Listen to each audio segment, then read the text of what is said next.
Hello, everyone, and welcome to Molehill Mountain, episode 296. Andrew Eisen here to talk about all the important things in life. You know, like video games and TV shows. So, you're 5 hours in and about 80% done with mapping out the Hyentia area? Oh, man. I hope you have a good podcast or something playing in the background, like maybe Molehill Mountain. Okay. Miss Marvel finished its run. No spoilers, just going to give a general recap of the show. Rather, general recap of what I thought of the show. So, Miss Marvel finished up this week, and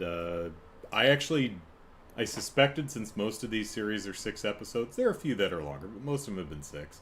I thought to myself on like Monday, I was like, is this going to be the last episode? And I was like, who are they bringing in? Because the main conflict seems to have petered out to a resolution of some sort, so what are they going to do? And then episode 6 rolls around and I'm like, oh yeah, them, okay. Overall, I really enjoyed the show. I did talk about Miss Marvel a couple podcasts ago when the series first started, and I was very, very impressed with the show. The first 2 episodes I felt were high watermarks of the entire MCU, movies or television. Just absolutely wonderful episodes of television. And then episode 3, 4, and 5 are good, in my opinion, but didn't really reach the highs of the first 2 episodes. Still loved all the characters. That's the greatest strength of the Miss Marvel show for me, is just the characters. Brought to life by wonderful actors, and just a bunch of people I absolutely love hanging out with. Even characters in the book I flat out didn't like Kamala's brother, whose name I don't remember. Oh man, he sucks like a black hole in the book. I haven't read every single issue of Miss Marvel, but in the opening stories, I really don't like her brother and her family. But the entire family in this show is great.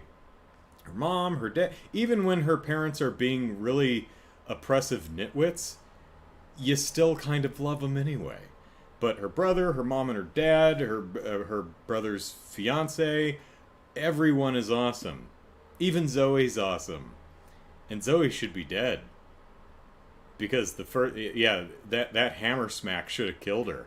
I think she's an inhuman or a mutant, or maybe she's invincible. Something's going on there, because she should definitely be dead.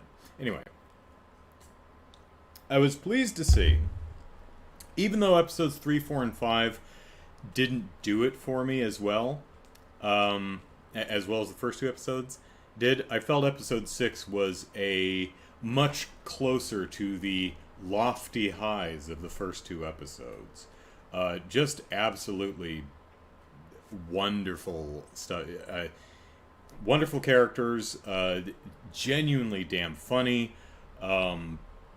A lot of the direction in regards to the aesthetics and the cinematography and the blocking is just incredibly creative and well thought out. Where the show falls down for me is the main narrative. Just, I didn't find particularly interesting. The main conflict of the narrative, I wasn't sold on. The main relationship you see in a flashback didn't do anything for me. The main antagonist of the show did nothing for me. Oh well. Also, as much praise as I heap on the direction and cinematography, I take all of it back when it comes to the majority of the action scenes. I don't know if the action scenes were shot by a completely different unit who were just not as good at shooting action, or if the directors of the show are just not good at shooting action. But the action could have been better. It's not bad. It's just the show is so marvelously thought out and carefully considered in its cinematography. It's a damn shame that that just doesn't carry over to most of the action scenes. The action scenes are well thought out, they're well conceived, they're well choreographed, they're just not as artfully and thoughtfully shot as the rest of the show is. And I don't know, and again, I'm not sure if that's second unit's fault or if the directors are just not as good as action. I don't know. So, a little uneven perhaps, but it started and ended quite strong, and I really liked it and can't wait to see these characters again, so yay. Jared is still mapping out the Hyentia area in Xenoblade Chronicles. Xenoblade Chronicles is one of those games where the little mini-map fills in as you walk around the map. So, if you're a gamer like me, and apparently Jared, you feel the need to physically walk every square inch of the map to fill in the entire map. Can't have blank spaces on the map. Drives me nuts. There's a really, really, really large open area in one area, the Hyentia area. It's essentially a bunch of floating islands above a big lake. Well, if you want to fill in the whole map, you're going to have to swim laps in that really wide lake over and over. Jared's been at it for 5 hours. It's probably got another hour to go.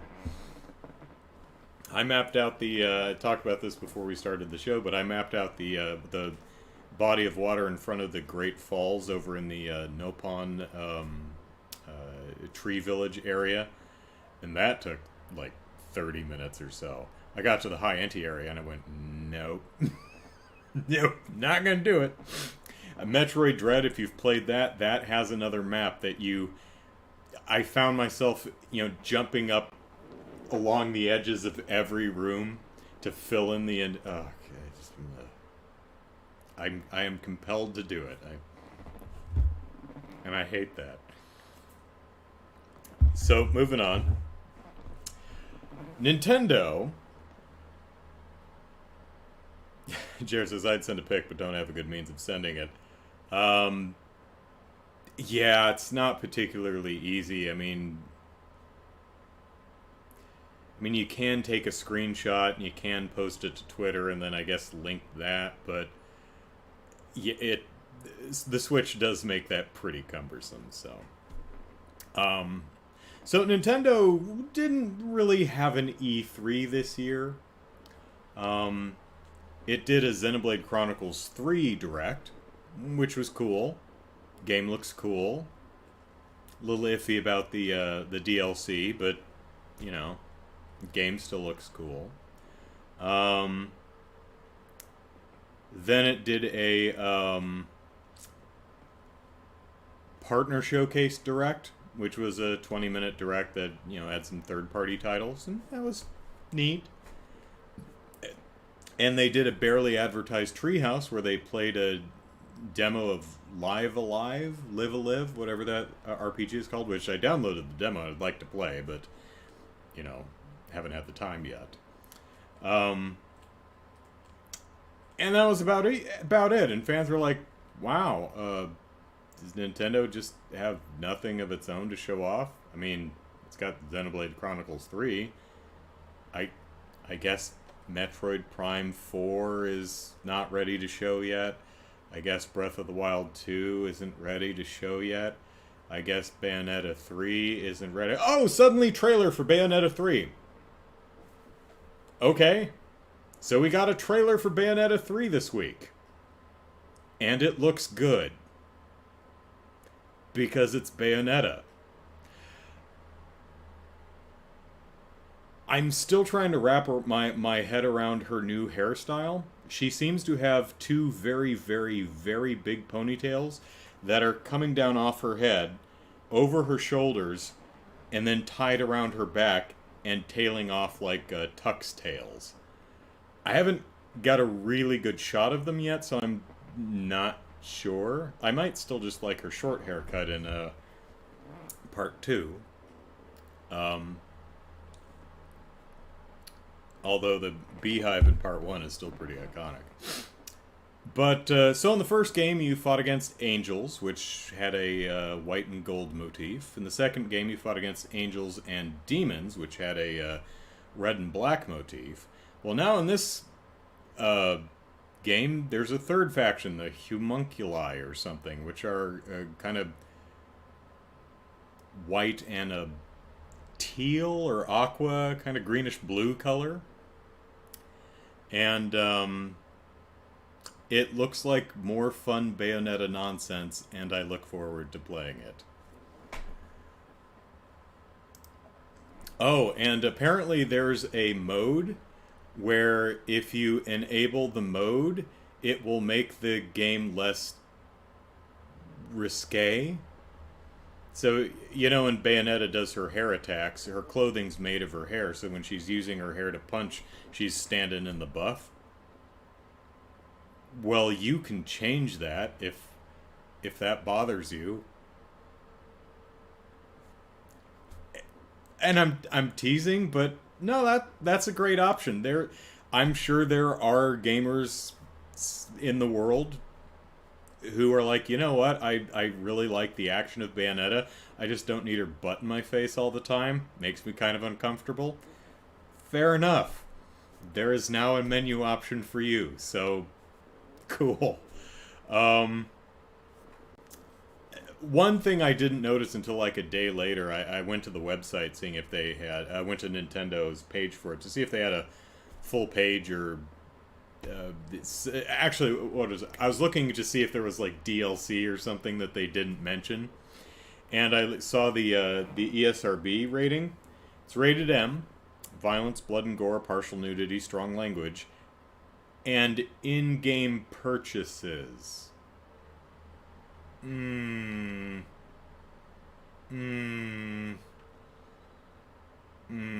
Some people may be uncomfortable with Bayo's butt. Some people may be uncomfortable with Bayo butt. I'm uncomfortable with in-app purchases. Now that's skeevy. That's something I don't like.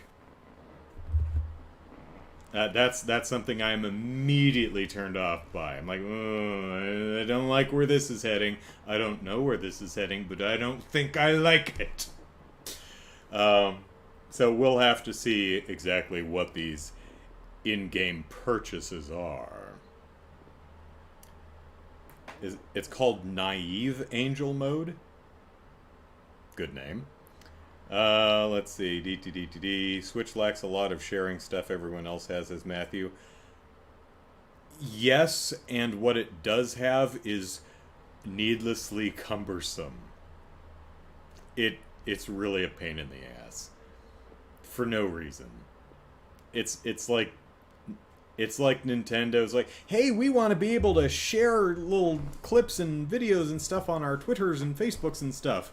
And Nintendo is like, no, I don't want to. And like, please, everybody wants it. And I'm like, all right, fine, but we're gonna make it suck. Okay.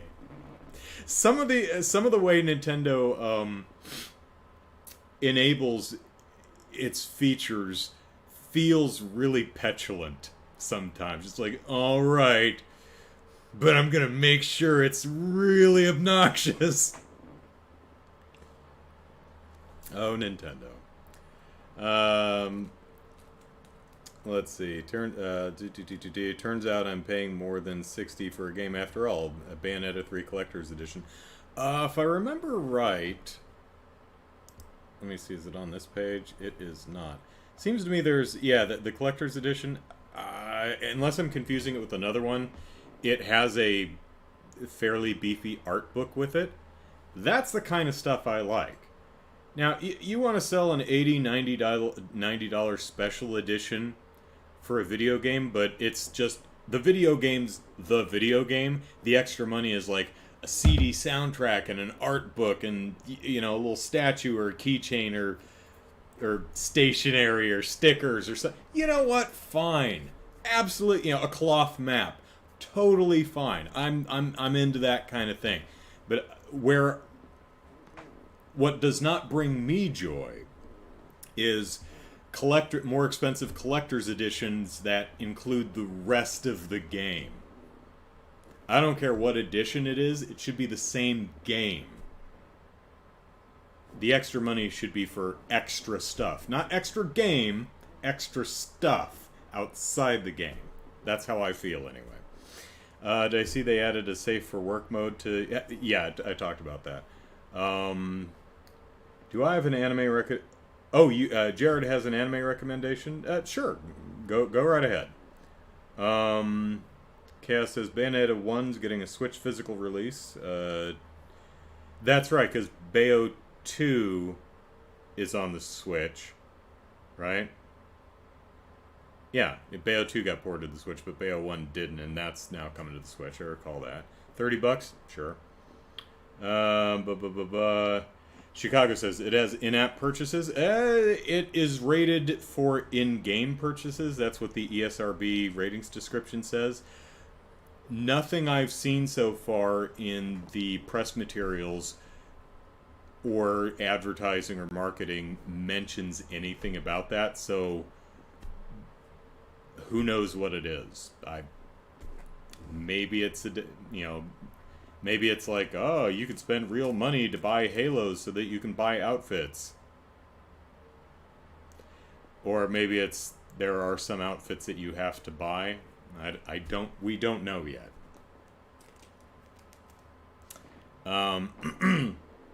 Cafe Fox has never played the series, may try it now that the first one's getting a physical again. Yeah,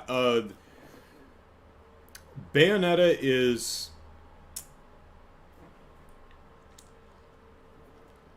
It's kind of in the vein of the Metal Gear Solid series in that it's over-the-top nonsense that's nevertheless very cool. It doesn't make a lick of sense. You cannot follow the story, but it's just darn cool. Bayonetta is very much like that. It's a platinum beat-em-up action game. I'm not very good at it, but I do love it. And I spend all of my Halos on new outfits for Bayonetta.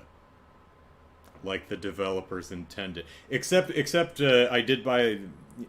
All my money went to fashion rather than the health stuff and the new weapons and stuff. Although I ended up buying everything after a while, but... Although I don't remember if it was both games or just one of them, but there's a weapon. Bayonetta, one of her gimmicks is she straps weapons to, she dual fists her weapons, but she also dual feats her weapons. So she's got a gun in each hand and a gun on each boot. But she also uses swords in each hand and on her boots. And whips on her hands, in her hands and on her boots. And chainsaws, which is my personal favorite. She got chainsaws on her feet. And then she's just whirly chain blade death. It's wonderful. Bayonetta is colorful, over-the-top nonsense that doesn't make a lick of sense, but it has style. And I like it. So, nevertheless, I am quite looking forward to Bayonetta 3. Still not paying $60 for it, so I will be waiting until it drops a little bit, but unless I expense it for the Extra Life charity event, Bayonetta 3 might make a good Extra Life After Dark game. Maybe we could have a donation incentive to turn off naive angel mode, huh? We'll see. Let's see what's next on my topic list here. What are we saying in the chat? Scrungle, hello. Chaos says, yeah, the collector's edition has a 200-page art book, and I love the design of Bayonetta and that franchise's cast of characters. Bayonetta is a fashionable person, but the design of all of the various angels and demons is just phenomenal. Wonderfully creative design in those games. So yeah, I wouldn't mind checking out the art book too. Let's see. Chicago says I have Bayo 1 and 2 on Wii U. Yeah, it's where I played them too. Still haven't beaten the first, so I have a start in the second. Chicago says, I like your water bottle. I wonder if I can find a world's shittiest brother for mine. Yeah, this is something my sister bought me for my birthday, I think like 2 years ago. World's okayest brother. I love it too. Because if nothing else, I am okay. Scrungles has got a job at UPS. It's pretty good. Well, good. I'm glad you are employed. Jared says the Yakuza's Guide to Babysitting is the show. Yakuza's Guide to Babysitting? Okay. I mean, the name immediately calls to mind the Way of the House Husband, which is pretty funny, although it's barely animated. Let's see. Yakuza's Guide to Babysitting. If nothing else, that's a great title. It's immediately evocative. I love it. All right, I'll check that out. Scrungle says I wake up at 3 a.m. but 15 an hour. Well, wow. Scrungle, I certainly hope you live in an area where you can support yourself on 15 an hour, because I'm fortunate enough to have a job where I make more than that, but I also live in San Diego. I don't know if anyone can survive here on 15 an hour. So, best to you. Chicago says, Yakuza's Guide to Babysitting. If baby cries too much, does the pinky finger get the tip out? Okay, what do we got next? Okay, so speaking of Nintendo, Nintendo updated their what the hell's the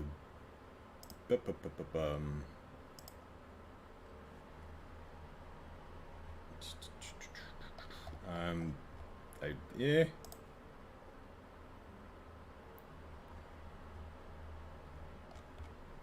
Crap, I hit the wrong button and I got... Take me back.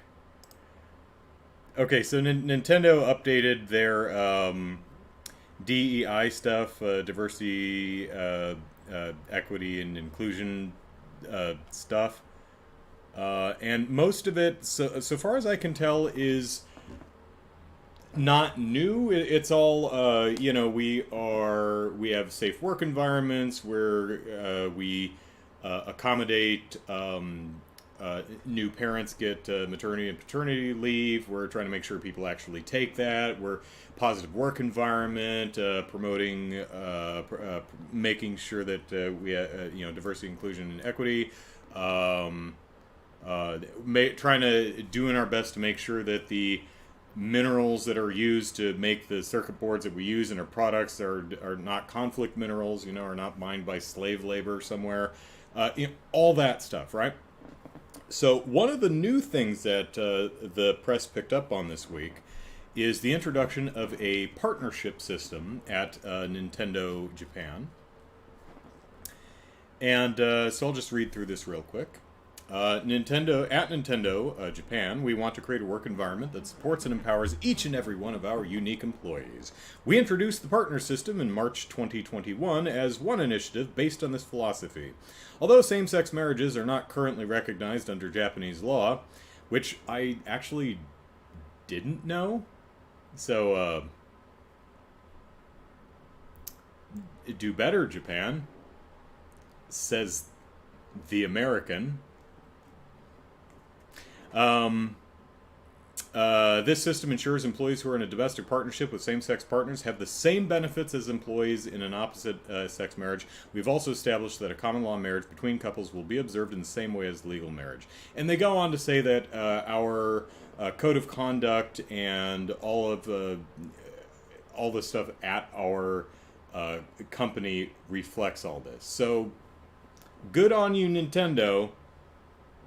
Japan, step it up, and America, step it up, and every other country who is a step behind in this and other areas, step up and don't be shitty.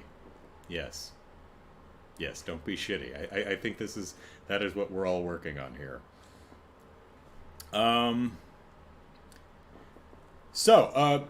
Good on you, Nintendo. That's something apparently they introduced a year ago. I had not heard, but the press picked up on it this week, so cool stuff. And it's interesting because, I mean, it's like, oh yeah, we just started doing this a year ago. It's like, I want to give Nintendo shit for being a decade or more behind everybody else, but as late to the game as they are on something like this, they're not dead last like they are. It's like, hey, we're gonna do mobile games or we're gonna do online. It's like, yeah, you're the only one who doesn't, Nintendo.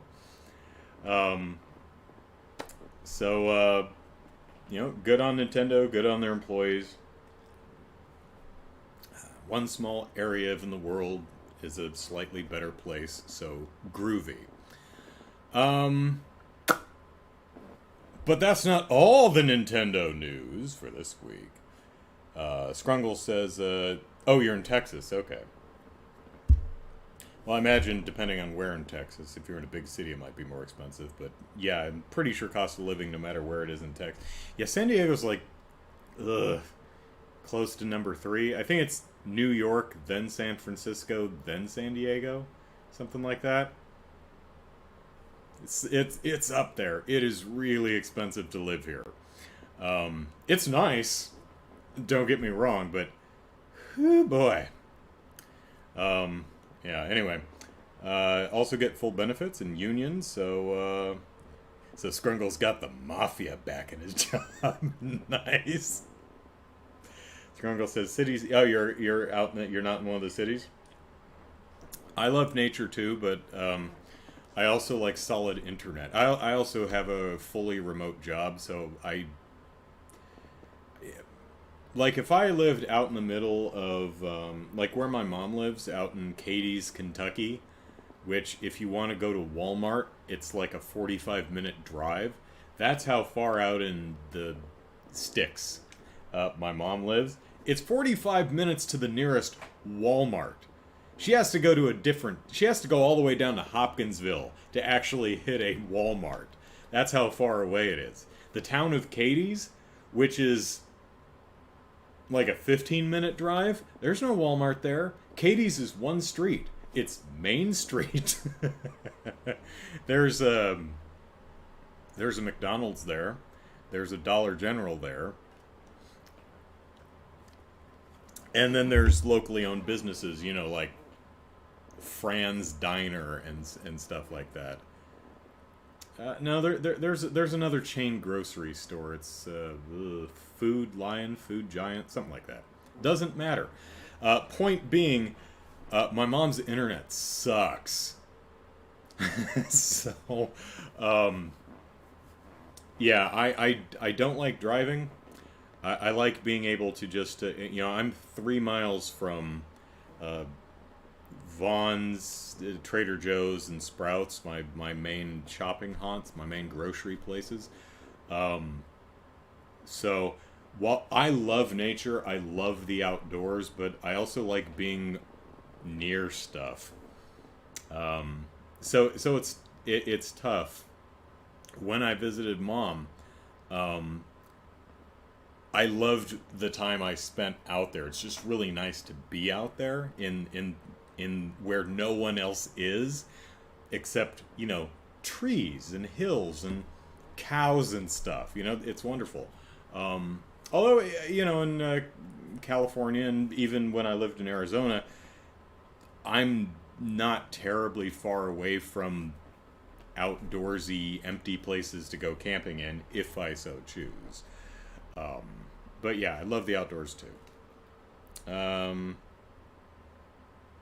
People always try to flex on me, says Scrungle, by telling me they can drive to stores, especially in cities. Little do they know that I'm iron-willed and have walked 5 miles for seafood once. Jared says, to be fair, U.S. internet sucks. You're right. On a global scale, it's the internet's, or America is kind of pathetic when it comes to internet. And there's a lot of reasons for that, but yeah, we are not very broadly. Our internet service, when looking at the country as a whole, is substandard. It's actually embarrassing. A lot of the quantitative, measurable elements and aspects of America are a global embarrassment, and that's one of them. But let's talk about more less depressing things. So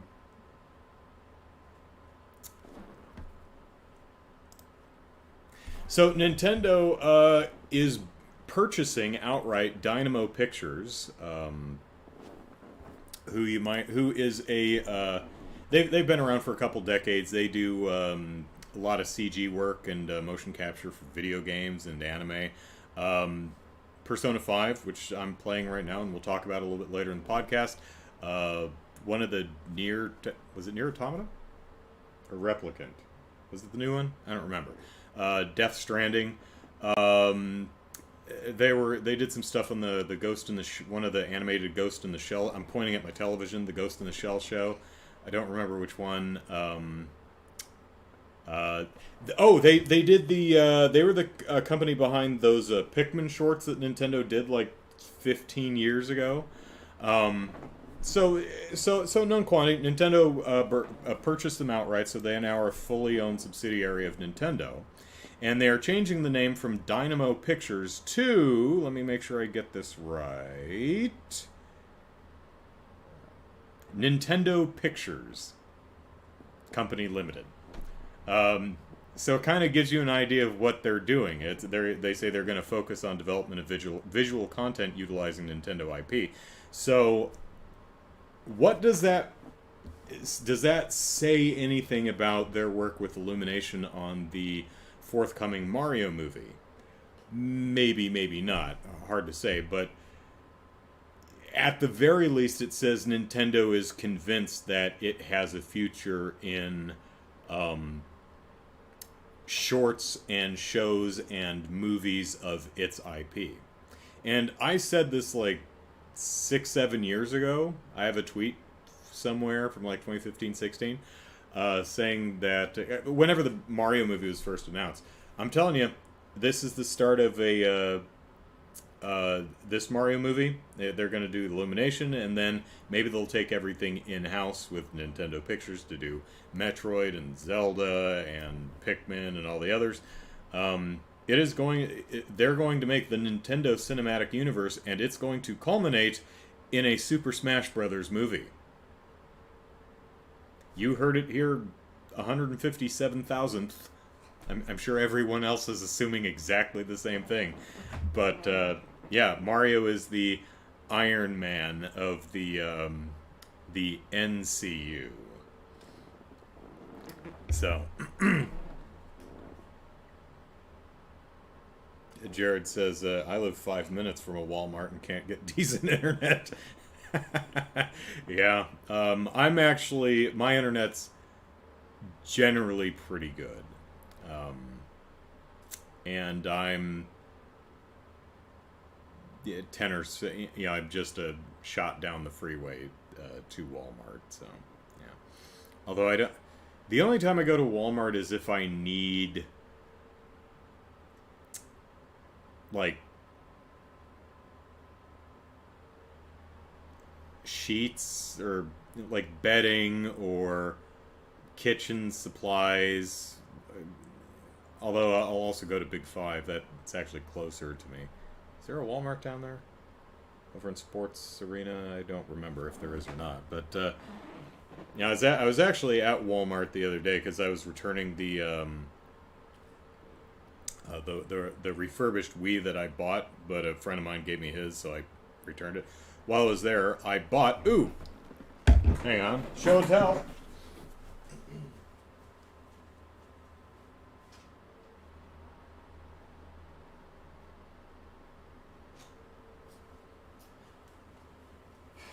So I went to buy a new dish drying rack because mine is just getting kind of gross. They didn't have one I liked, so I may have to look at Amazon. But every time you go to Walmart or some department store, if you pass by the home section, you are inevitably going to walk past an end cap or a bin of fluffy, soft pillows. The kind of pillows that you look at and you can't help but reach out your hand and touch, just to see what it feels like, to see if it's soft. And you touch it as you walk by, and then you stop because it's incredibly soft, and you just keep petting it. I bought myself one of those pillows that's just you just keep stroking the damn thing. It's like a cat. It's just so fluffy and nice, and it's a pretty big damn pillow too. But so I bought myself a new pillow. I actually had another nice fluffy, more information than you need, but for some reason when I sleep I need to hold something. Like if it's blankets, I grab the blankets and I like pull them into me, or I need a pillow I need to hug something for some reason. So I had actually a smaller fluffy pillow like this, but that thing it wasn't fun to stroke anymore. It lost its luster. So I bought a replacement, and now I have this one. And that concludes the Molehill Mountain show and tell section. Chicago says, I always love your impromptu show and tell.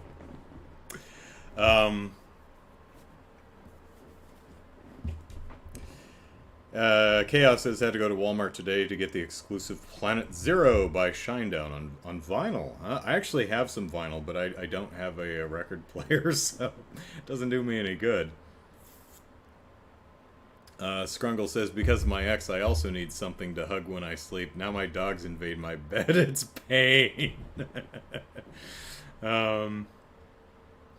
Yeah. Alright, so Nintendo buying Studio. Nintendo now has Nintendo Picture. I hope the Mario movie turns out great. I really do. I hope it's wonderful. I hope it's charming and fun. We'll see. Yeah? We'll see. I hope it's great. I want it to be wonderful. That would be nice. So here's hoping. Alright. Oh, Cass doesn't have a record player yet either. What is my washing development? I'm not clear what you're asking. But now, I would like to talk about Persona. Persona 5, specifically, because I am still playing it. And I have to be honest, if you are a dutiful reader of my Twitter feed, you may know where I'm going with this, but Persona 5 is kinda losing me. And I'll explain why. Persona 5 has phenomenal style. It's one of the most stylish games I've seen ever. It's got an incredibly appealing aesthetic. I dig it. The gameplay is incredibly fun. I really, really like the battle mechanics, which just keep getting better the further I get in the game. They keep adding new fun things to do. And I really love the design of the palaces, at least the two I've seen. The major dungeons of the game.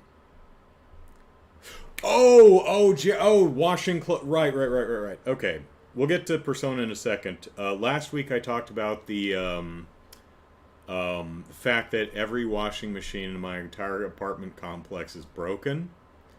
So it was either use a laundromat, go naked, or wash my clothes in my tub.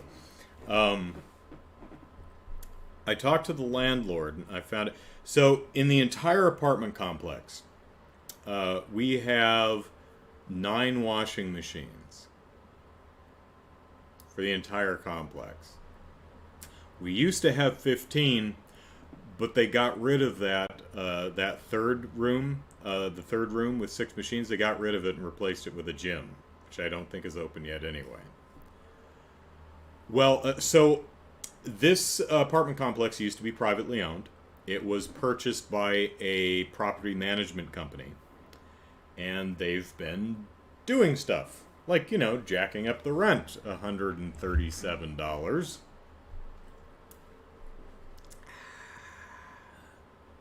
Cost of living. But I did get a raise a few weeks ago. I talked about that, and that's really going to help. So here's what's going on with the washing machines. The washing machines, despite the property management company purchasing the property, for whatever reason, that doesn't actually include the washing machines. Those are privately owned machines. Those machines are owned by a guy. And that guy may be very sick or dead. No one can get he's an old guy, and no one can get a hold of him. So we're afraid he may be incredibly sick, or he may have passed away. Which is terrible, but that results in the fact that the machines are not actually broken. The coin boxes are full. So when you put a coin in, there's no room in the coin box, so it just falls through to the coin return. So you can't use the washing machines because you can't put money into them. We need to get the keys to open up the coin boxes and empty them.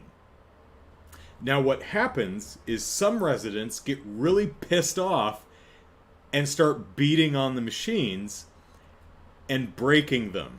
So not only can none of them be used because the coin boxes are full and no one can get a hold of the guy who owns them to get the keys so we can empty the damn coin boxes, but now several of the machines are outright broken because irate residents are pounding on them because they don't understand why they're not working.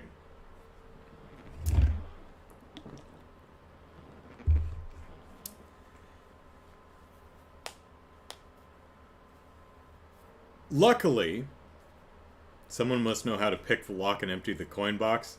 Yeah. Luckily, I was incorrect in that all of them are broken. I found 2 that actually work after I reassembled the coin pushy slide thing, both of which were hanging off of the system. So I managed to get 1 wash out of it, so yay. The dryers work. So I did manage to get through a load of laundry. Those 2 that are working now, not guaranteed to still work next week. So I may end up having to wash them in my tub, or find a local laundromat or something like that. So that's what's going on with the laundry situation. So I am wearing clean clothes right now. I smell wonderful. So I was choking on water, not recoiling from my aroma. Okay, back to Persona 5. So I talked about the gameplay I like, the battle system I really like, the palaces, which are the main dungeons of the game, are incredibly inventive and well thought out and laid out, and they're just a joy to wander, to explore and fight enemies. I didn't do this on stream because I didn't get that far yet, but as a phantom thief, that you can also rob the place. So there are little vases and what look like soccer balls, but I don't think they're soccer balls, just sitting around that you can swipe for ill-gotten goods that you can sell at a pawn shop later. So that's fun. Um, so the game is between between missions, between the Firelight. I haven't seen you in a while. Hello. So in Persona 5, between missions, when you're not doing a dungeon run and fighting bad guys, you have your run of some specific areas of Tokyo, the school, Shibuya, the small town where you live, and it's starting to venture out into a couple other areas too, and you wander around and you fill the time doing whatever you want. And there is a ton of things to do in Tokyo. You can you can play billiards. You can play darts. You can go to the movies. You can rent DVDs and watch them at home. You can read books. You could study. You can work 3 different part-time jobs. Maybe there's more later in the game. Who knows? There's batting cages. There's a fortune teller who I haven't spoken with yet. Every character, and there are a bunch of them, have a bunch of side stories. There's a gym you can exercise at. You could do your laundry. There's a really neat system in the game where some of the stuff you find in the castles or dungeons or whatever are soot-covered armor. So you launder them, and then you've got new armor to wear or sell. Or you can sell the sooty armor to some store somewhere else, and they give you money and punch a ticket or point card or something that you can cash in for other goodies. Or you can hire a maid to do your laundry for you, or make you coffee. Because you can. That leaves you free to go do other things. Because if you're doing the laundry, that takes time. You could spend 5,000 yen to hire a maid to do it for you so you can go play billiards or whatever. You can take a bath. You can do a crossword puzzle. You could play the lottery. You could water your poor ailing plant in your room. The local burger shop has a gigantic eat the burger in 30 minutes challenge. There's an arcade. There's a karaoke bar. There is a metric fornication ton of things to do when you're not in the palaces or dungeons or the randomly generated underground area, which not as interesting, but the battling is still fun. That sounds kind of like Yakuza, doesn't it? Where if you follow the story, you end up infiltrating certain buildings, which are essentially the game's dungeons, fighting all the bad guys. And in the meantime, you have your run of the town, doing things like karaoke, and billiards, and darts, and going to the movies, and batting cages, and all these side stories. Right? Sounds like Yakuza. So, you might be thinking, well, golly gee, Andrew, that sounds wonderful, and we know you're a huge fan of Yakuza, so how exactly is Persona 5 losing you? Well.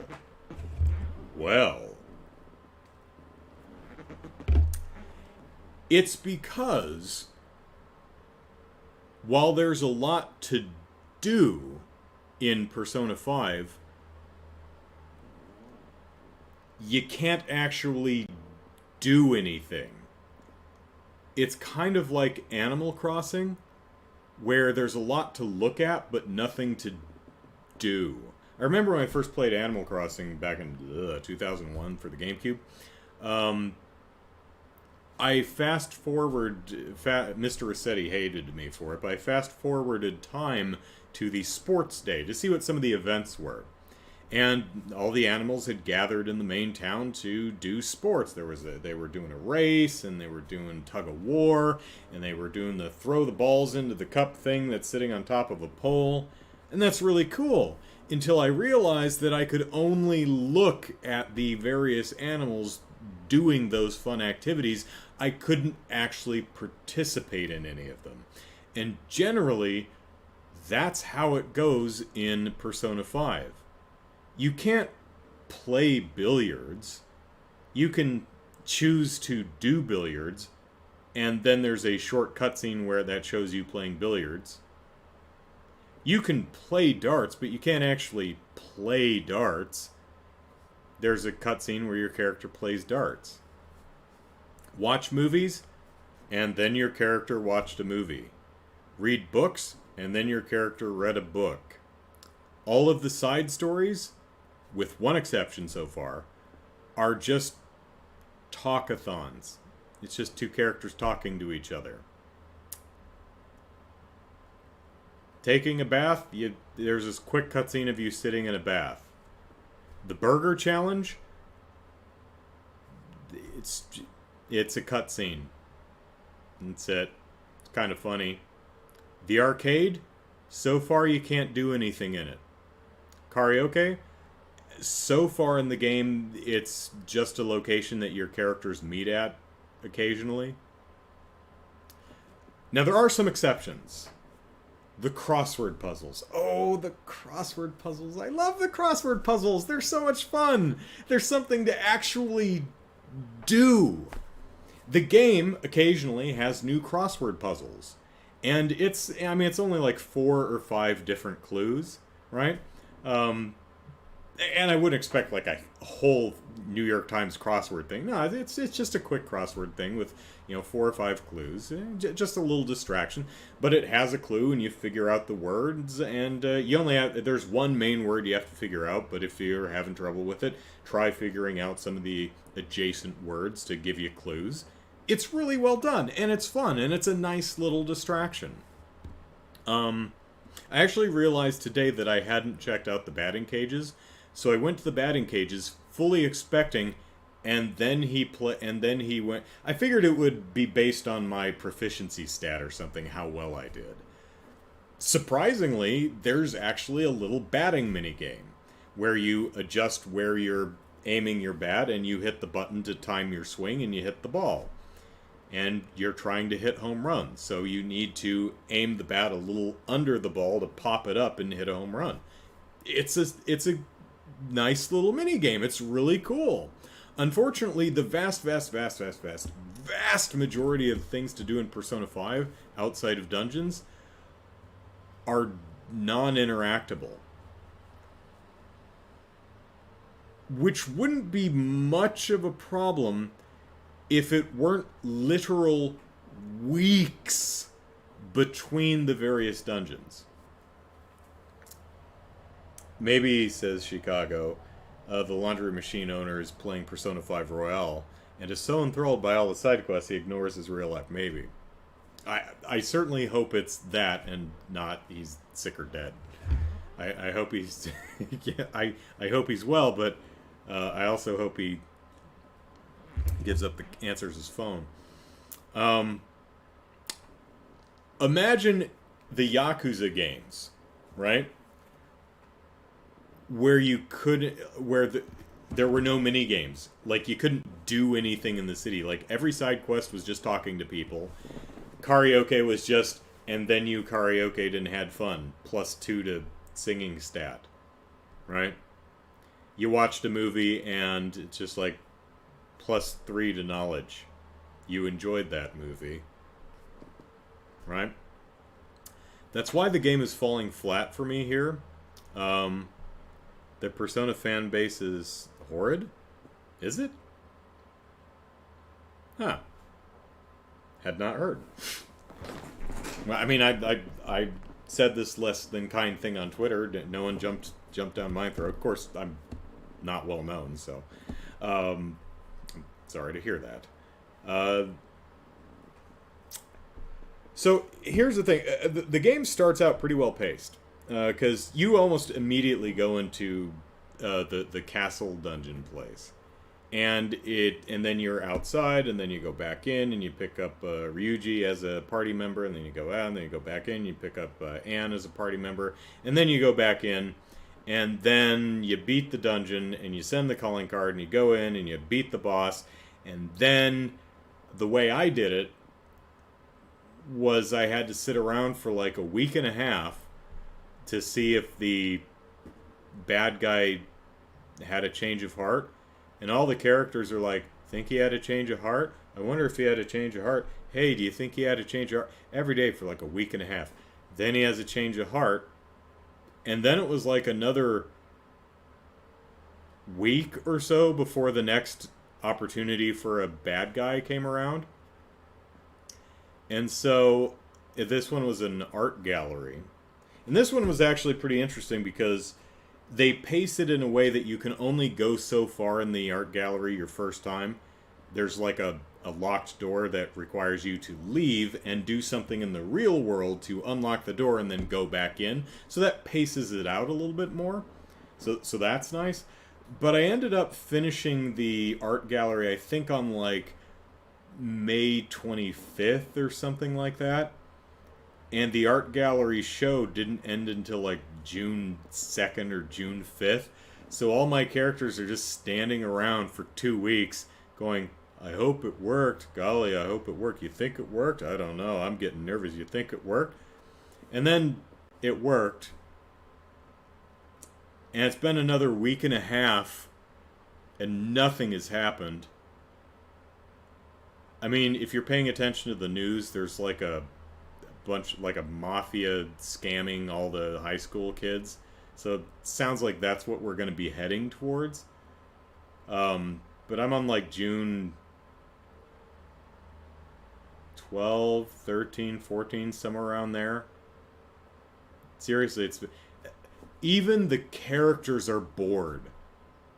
All the characters in the game are like, man, I hope we find a new villain to fight soon. Man, I could really go for a castle to change someone's... I'm like, yeah, me too.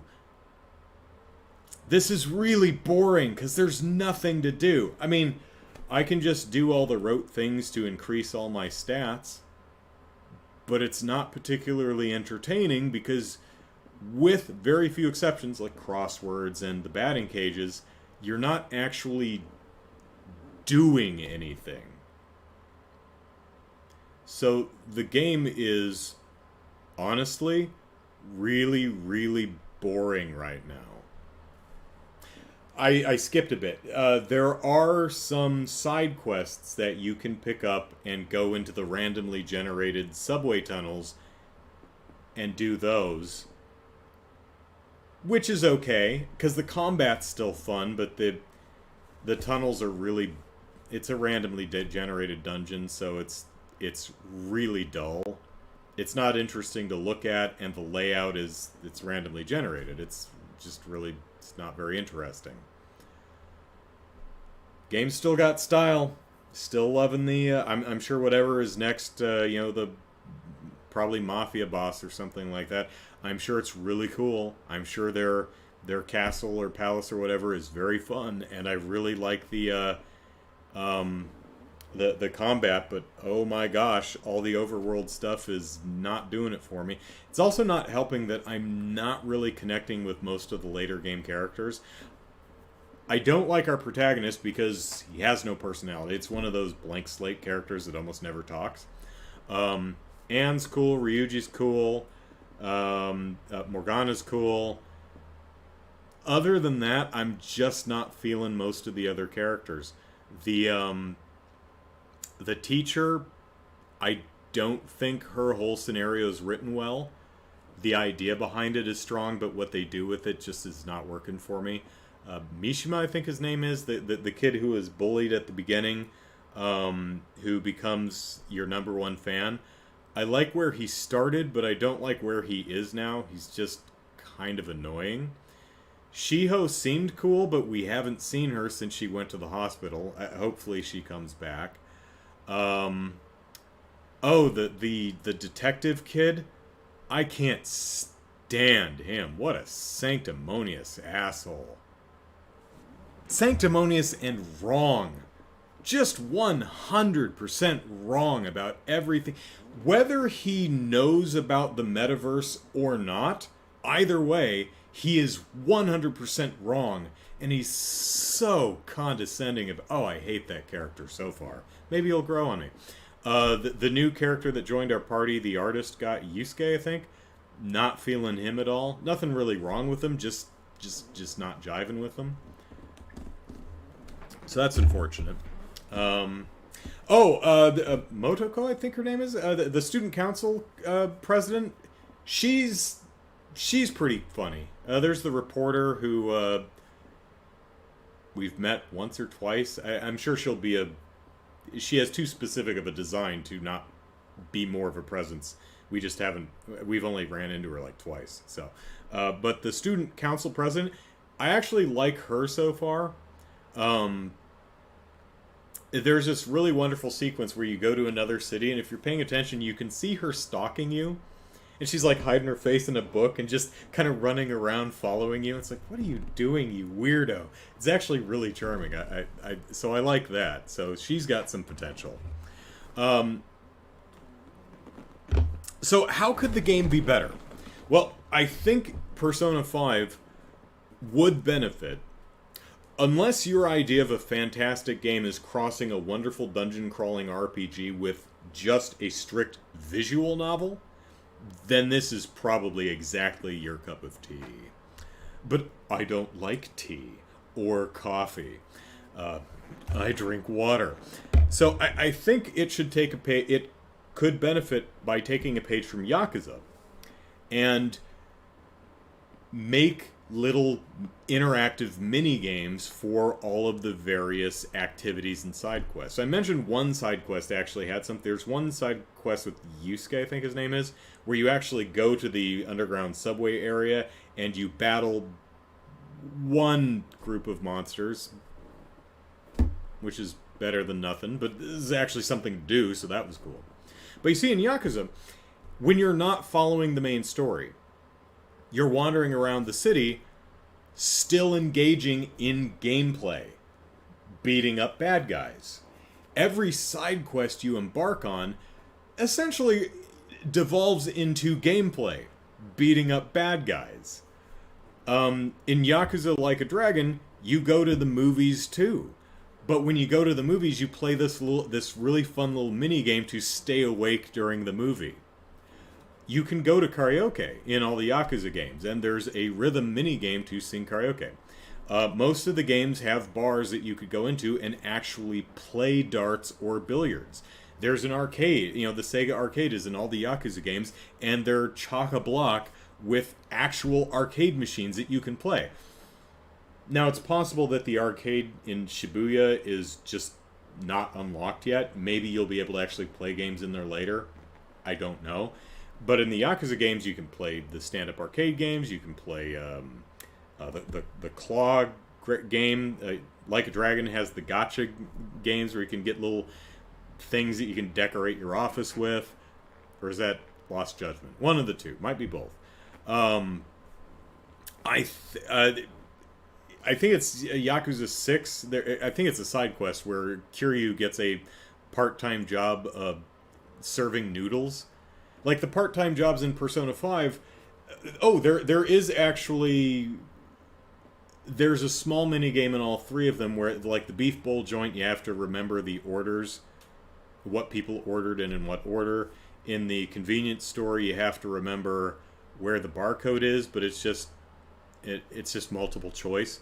It'd be more interesting if you had a line of people and you got a 3D model that you had to rotate and to find the barcode and scan it, so you could get people through the line, and the more people you get through, by finding the barcodes quick, that would be more engaging, more interactive, more interesting. So I think Persona 5 could really take a page from the Yakuza games, make their make its overworld stories more interactable, where you're actually doing something rather than just picking an option from a menu, getting your stat increase, and moving on, right? But on the other hand, this also tells me that Yakuza Like a Dragon, Yakuza 7, the RPG one, is actually heading in a very good direction. Because Yakuza Like a Dragon, the RPG one, was pretty good for a first effort into a new gameplay style. It's good, I really liked it, but it's certainly not the best of the series. It's a great first attempt, and I look at Persona 5, I'm like, they can do this. This mishmash of this open world, wander around and do fun things crossed with a turn-based RPG, this can work. This can be very, very good. So I think if you took the open world playground of Yakuza Like a Dragon and combined it with the excellent turn-based RPG mechanics of Persona 5, boy howdy would you have one heck of a game. One that I'd like to pay. I still wouldn't pay $60 for it, but I'd definitely pay $50. So, let's see. Scrungle says, I've been playing since Persona 3, so I'm old. Jared says, I think there's too much to do in Yakuza, so I wouldn't mind. That's the interesting thing about Yakuza is I can definitely see it from the perspective of just, you're like, oh god, there's just too much. It's just overwhelming. Especially if you are compelled to do everything. But the thing about Yakuza, I would like to 100% one of the Yakuza or the RGG games at some point. I haven't done it yet, because invariably there is at least one activity in Kamurocho or wherever the game takes place that I'm just not interested in. There's like the VR game in Lost Judgment. I think it's also in Like a Dragon. I don't like that game. I don't like playing it. I don't want to play that. I don't like it. So there's always, but there's so much to do that inevitably there's going to be something that doesn't hit, and it's okay. You don't have to do every single thing. You can if you want to. I kind of like one day would like to 100% one of these, but yeah. But there is a damn lot to do in these games. And damn it, RGG, please localize Ishin and Kenzan, the Yakuza games. I really want to play them. I'll give you money if you do. What else are we talking about here? Scrungle says, during the downtime you want to explore mementos. Yeah, that's something you can do. The problem, one issue I'm having is kind of a fear of missing out. Like I'm collecting. I find myself collecting a bunch of side quests so I can just do them all in one run. Because otherwise because if I go to Mementos and I just have one quest, I'm in and out in like 10 minutes, and it's like, well, that wasn't very interesting. So I like building up a collection of at least 5 or so before going in. Also, going into Mementos takes time. So if you have 5 quests and you do 5 separate trips, well, that's time you're not using to build up your stats, which you may need to do something else. When I first started the game, I was very concerned about missing out on something. Now I don't care so much, because none of the not side stories, I guess they're not side quests, there's nothing to do, they're just side stories where you go somewhere and you talk with a character. I've found none of them particularly interesting, so if I end up missing one or two, I don't care. Sadly, I don't really care. Hmm. Don't take me the don't take this the wrong way. I still like Persona 5. I There is so much of this game that is genuinely amazingly good. I'm definitely going to complete this game. But holy biscuits, are there just long stretches of game where there's just nothing to do. Nothing interesting to me to do. Which actually makes an interesting segue. I watched the first few episodes of the Persona 5 anime, and I found it very interesting that the outside the palace stuff is very well paced. They did at least the first 6 episodes or so. They did a very nice job of condensing 2 weeks of just faffing about down to something that is 5 minutes and communicates what it needs to do without being extraneous and boring, while also communicating that several days have passed. It does a really nice job with that. Interestingly, though, the Persona anime does a genuinely bad job with the palace infiltrations. The fighting, I appreciate how close they're sticking to the game mechanics, but it doesn't work in the context of an actual show. So, what you want to do, the best way to experience Persona 5 is to watch the anime up until the point where they get to a palace, and then play the palace in the game. And once you finish the palace, just go back to the anime and then watch all the stuff until the next palace, and then play the actual palace. That is the best way to experience Persona 5. Also, luckily, Persona 5 does, if you press the start button, it just zooms through all the text, which is really nice. Still takes a little while because there's just a lot of text. But, yeah, it's, the between mission stuff is just really fantastically dull for me.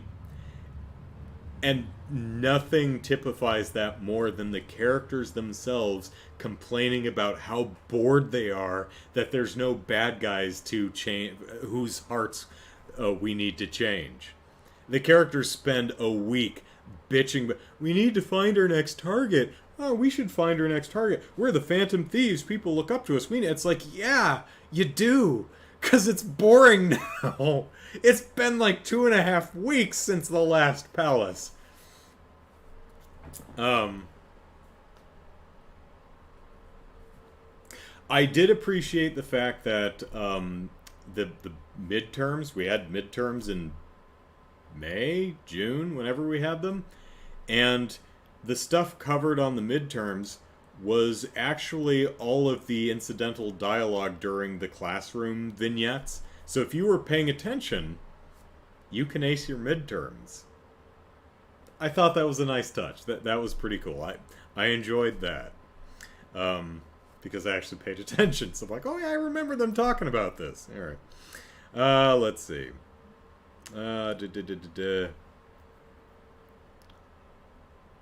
Also, if you hear a chain rattling, there's a good sign.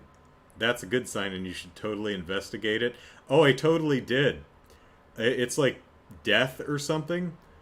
I imagine you can kill it at some point, but not at the point I was at. Because that thing, it did like one smack was like 250 damage. And at that point in the game, my characters were like 100 HP. I'm like, oh, Jesus. This guy's doing nearly 3 times. This guy's doing damage in a single non-special attack hit that's 3 times my health. Run! So,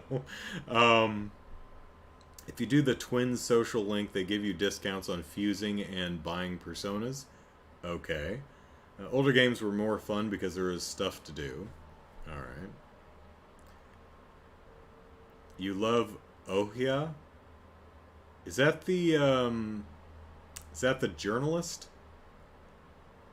I don't remember.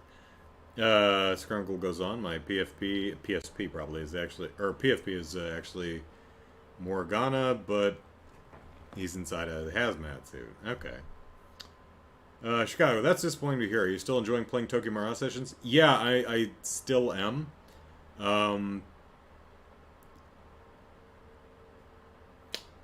so far, I actually like Tokyo Mirage Sessions better. Tokyo Mirage Sessions is also an incredibly stylish game. I think Persona 5 beats it out on sheer presentation and style, but I like the aesthetic of Tokyo Mirage Sessions better because I relate to it more. Tokyo Mirage Sessions, its aesthetic is performing arts, and as a performing artist, I really dig that. I really enjoy the performance aspect of Tokyo Mirage Sessions. Also, it's much better paced. The in between dungeon stuff, it's not like you have to wait several days before something happens. You can just, if you don't want to do any of the side quests, which usually involve you going into one of the idolospheres to beat up monsters, most of the side quests involve either gameplay or a really fun vignette, like a full musical performance or a TV show or something like that. Or you go with actual gameplay. But if you're not interested in any of that, you can just move on with the story. There isn't this mandated 2.5 to 3 week pause before major events. So as a whole, again, I'm only 2.5 chapters. I don't know how it's worked out like that, but only 2.5 chapters into Persona 5, so the game has probably plenty of time to turn around for me. I would say as a whole, Tokyo Mirage Sessions for me is the stronger game. But if we're looking just at gameplay, Persona 5, I think has the much stronger, has the stronger turn-based battle mechanics. It's close, but I think Persona 5 edges it out. Although I still really like a lot of how Tokyo Mirage Sessions does it. But I think Persona 5 probably edges it out a bit. And maybe Yakuza Like a Dragon 2 will be the best parts of both worlds and will just be even better than Persona 5. We'll have to see. Really interested to see how RGG evolves that turn-based system that they introduced into the Yakuza formula. So, Persona.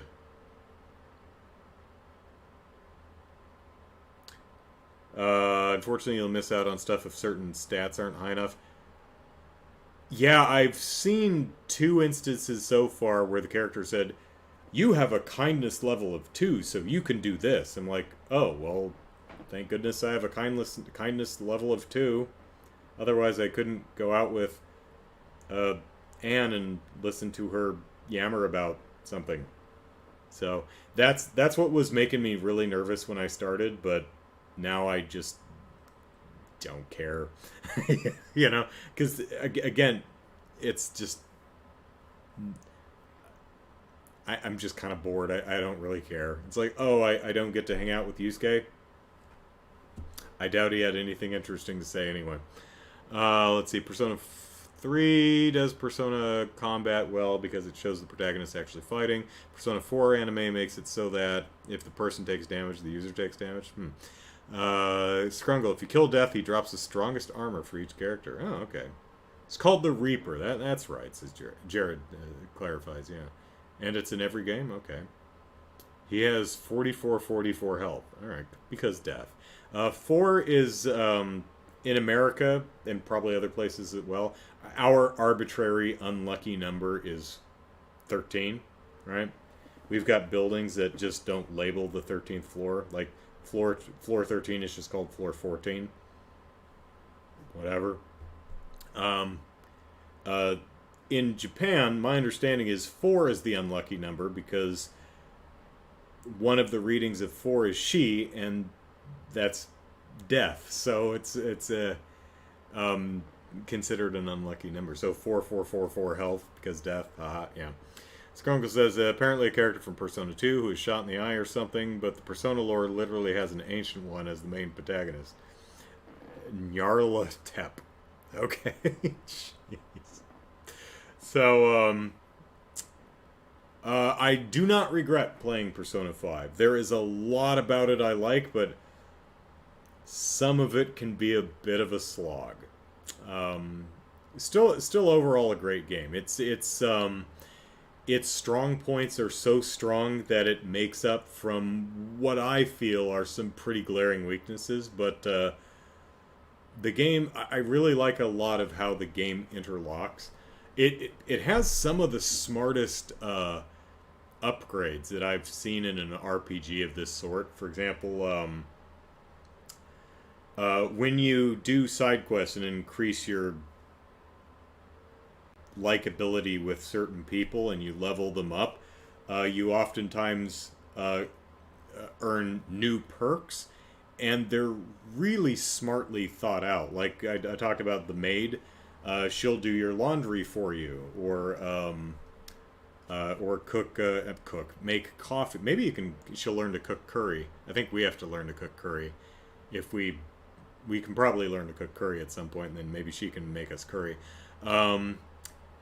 What are some others? There's other things like showtime attacks. There's neat things where the characters will back you. If you fail to knock down an enemy, sometimes they'll come and back you up and punch the character in the nose. There's some ones that are like... There's one that allows you to... divine a character's resistance to a particular element. There's just some really smart stuff in this game. So there's a lot. I did focus a lot on the negative, but don't get me wrong. It's a great game. There's a lot of really great stuff in here that overcomes some weaknesses that in a lesser game would have probably turned me off the damn thing outright. So that's a strong game. So Scrungle says, I honestly feel Persona 5, while being the most stylistic, is the weakest. Kawakami honestly has the most important perk. Kawakami is the teacher, I think. A massage that lets you travel even after you travel through mementos. Don't know what that means, but I'll find out at some point. But man, if Kawakami's the teacher, boy, her whole storyline is just not working for me. I think the idea of it is solid, but I just don't like the way it's written, or the interactions, or how she interacts with us. I don't think it's very strong. Oh well. Anyway, that's the podcast for tonight.